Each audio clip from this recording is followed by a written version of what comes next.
Qual é a tua área mais deficiente na vida? Você sabe qual é? Aonde reside a tua fraqueza? Qual é a tua deficiência? Contra o que você gasta mais força, ânimo? O que te adoece mais? Pois é, então você tem que detectar essa área, você tem que saber qual é a sua fraqueza, porque o diabo sabe qual é. E é nessa área que ele vai trabalhar. É ali, no calcanhar de Aquiles de cada um de nós. Eu tenho percebido que as áreas mais deficientes de uma pessoa quase sempre estão escondidas atrás daquelas áreas que elas julgam mais eficientes nela. Vou repetir, tem um monte de gente, todos nós temos fraquezas, todos nós. Alguns não as admitimos ou não as conhecemos, mas elas existem. As áreas mais deficientes em muitas pessoas estão escondidas atrás daquelas áreas que elas julgam nas quais serem as mais eficientes. Deus se faz grande na nossa fraqueza. É quando a gente está fraco que a gente está grande, que a gente está forte. Porque a gente reconhece a nossa significância e prostra a nossa vida para o Criador. Se tua fraqueza é ignorante, não tente disfarçar através de cultura mentirosa. Vou dar outro exemplo.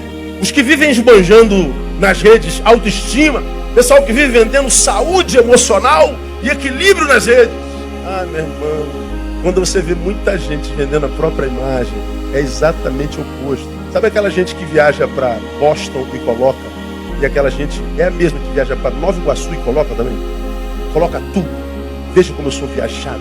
Veja como eu sou viajada. Estou sempre com o meu amado, com a minha amada, meu amorzinho para cá, meu amorzinho para lá. O melhor casamento do mundo, a mais viajada do mundo, os melhores restaurantes do mundo. Ó, vendeu a própria imagem, não compra a imagem dela.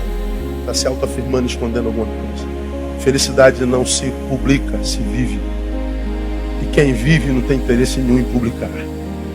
Quase sempre, nossas áreas mais fracas estão escondidas naquelas áreas que nós queremos vender como as mais eficientes. Acredite no que eu estou te dizendo. Escuta, se você é daqueles que trabalha com redes sociais, por exemplo, depende da imagem, você que tem que publicar algo o tempo todo, você que é consumido, cuidado. Há impostores poderosíssimos agindo em você. Você precisa desses impostores para viver. E o que acontece com a maioria desses profissionais de mídia é que chega um momento que eles não sabem se ele é o produto da rede ou se ele é uma realidade. Então escuta, quer se tornar uma pessoa melhor? Detecte com honestidade a sua área mais deficiente. Mas invista nessa área deficiente com humildade e determinação, a fim de mudá-la, de transformá-la. Quem faz isso é você. Não espere que outrem faça isso. É daquele tipo de problema que a gente diz, é teu, o problema é teu. Você pode pedir ajuda? Pode. Mas não espere que a ajuda externa faça por você o que compete a você fazer por si mesmo. Você sofre o tempo todo, bate na porta da sua casa o tempo todo, as forças que lhe enfraquecem, as forças que retiram a sua vitalidade. E elas são sedutoras. Elas são muito sedutoras.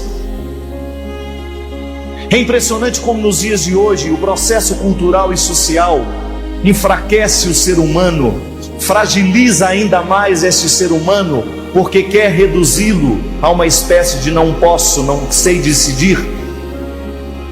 Para estar em Deus é preciso viver o exercício da vontade. Fortalecer a nossa vontade é o específico da graça o tempo todo. A graça de Deus fortalece a nossa vontade para que a gente seja capaz de dizer não ou de dizer sim. E aí entra justamente o diabólico do mundo, minando as nossas forças, impedindo-nos de dizer o sim na hora que a gente tem que dizer sim, o não na hora que a gente tem que dizer não. Que é difícil a gente assumir as nossas fragilidades, né? Sobretudo o alcoólatra. O grande problema do alcoólatra é que ele sempre diz: eu posso parar na hora que eu quiser. Eu não sou alcoólatra. Eu posso parar na hora que eu quiser. Veja bem, mas um eu posso sem bastidor, sem luta. Por isso que ele nunca vai poder. Volto a dizer, o que nos autoriza a dizer tudo posso são os bastidores da nossa vida. O vício, ele não tem outro objetivo senão minar a sua vontade, impedir a sua capacidade de decidir. colocar confusão na sua capacidade de decidir. E é impressionante o quanto isso vai fazendo com que a gente se transforme no objeto dele. O vício vai minando a nossa capacidade de dizer não àquilo que a gente precisa dizer não, e vai nos impedindo a capacidade de dizer sim àquilo que a gente precisa dizer. E começa cedo, minha gente. Retirar um jovem das drogas dá trabalho, porque ele não está acostumado a tudo poder. O que o vício fez com ele foi justamente o contrário. Fez com que ele esquecesse que ele podia. Jogou na miséria, jogou na sarjeta, humilhou, porque não tem gente como é humilhante você ver um ser humano embriagado. É isso que faz o vício com a gente. Ele nos humilha, pode observar. Será que aquela juventude tão bonita, mas humilhada, não percebe que alguma coisa está errada na sua escolha? Que não é bonito você permitir que uma substância tóxica, alucinógena, seja maior do que você? Homens e mulheres empilhados nas sarjetas, homens e mulheres jogados pelo chão como se fossem animais. Se prepare. Ninguém pode ser se não passa pelo processo do ser.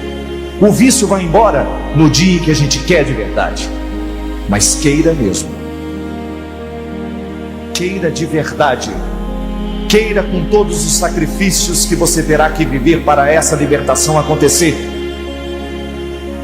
Você decide por você, você decide pela sua casa, você decide pela sua família, e você está desejoso de viver na sua carne. Tudo posso naquele que me fortalece. Isso não pode ser uma conversa fiada.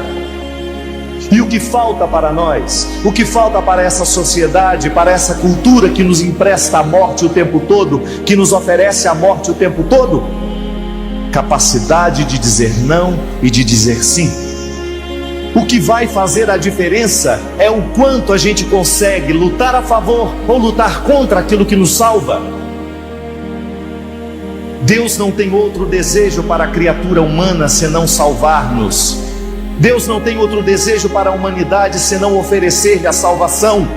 Deus não tem outro desejo para a humanidade senão fortalecê-la, para que ela seja capaz de encher o peito e dizer: tudo posso naquele que me fortalece. Se o vício nos escraviza, então nós precisamos apresentar alguma proposta que nos liberte. E eu tenho certeza que muitos de nós já experimentamos na nossa carne o poder libertador de Jesus. Quando você descobriu que Jesus lhe ensina coisas boas, que não tem nada nessa vida que possa ser mais precioso do que você saber que Ele te olha com um olhar de predileção, que Ele te ama, que Ele lhe quer bem. Deus ama você, meu irmão. Para recuperar homens e mulheres, Deus é a fórmula principal. O resto é consequência.